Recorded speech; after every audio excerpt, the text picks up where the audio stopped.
We are the side guys. आजकल ना बहुत सारे लोगों के साथ ऐसा होता है कि उनको अपनी एग्जैक्ट वैल्यू है ना, अपनी कीमत पता ही नहीं है कि क्या है। वो क्या करते हैं कि लोग उनको आकर कोई भी ओपिनियन करता है तो वो उसके ओपिनियन के आधार पर अपनी जो वैल्यू वो मेज़र करने लग जाते हैं, बट ऐसा नहीं है। अब मैं एग्जांपल के थ्रू आपको समझाता हूँ कि मान लो कि एक 10 रुपये का नोट है, वो चाहे एक गट्ठी से निकला हो या कहीं से आपको मिला हो किसी से, तो उसकी वैल्यू तो सेम ही रहेगी ना, राइट।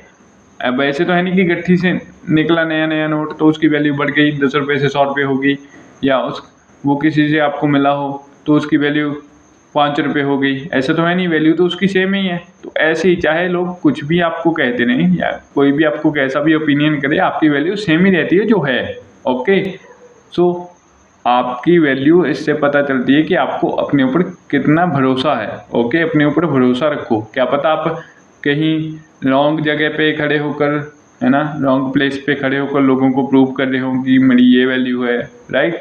जैसे मान लो कि एक पानी की बोतल है, वो अगर हमें रास्ते पे भी 10 रुपये में भी मिल रही है, 20-30 रुपये की बोतल अगर 10 रुपये में मिल रही है ना 1 लीटर की, तो कोई उसके ऊपर ध्यान ही नहीं देगा, वो कोई लेगा ही नहीं। अब वही बोतल अगर 5 स्टार होटल में 100 रुपये 150 रुपये की भी मिल रही हो तो लोग भाग भाग कर लेंगे।